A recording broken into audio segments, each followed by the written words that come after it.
আপনারা সবাই ভুলে যাবেন AK-47 মতো মারাত্মক অস্ত্র পাওয়া গিয়েছিল আসামিদের কাছে।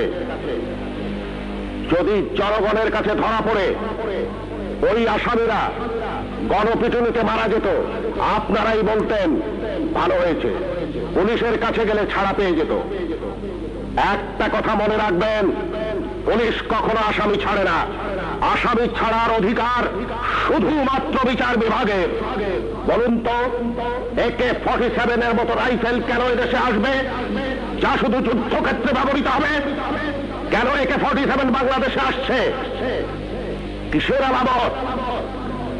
9 শুটার বন্দুক কেন টিসিবির মাধ্যমে হাজার হাজার বন্দুক সাধারণ মানুষের হাতে তুলে দেওয়া হচ্ছে? কেন? কে জবাব দেবে? এই 9 শুটার বন্দুক দিয়ে কি হচ্ছে? হচ্ছে চাঁদাবাজি, হচ্ছে খুন, হচ্ছে সন্ত্রাস।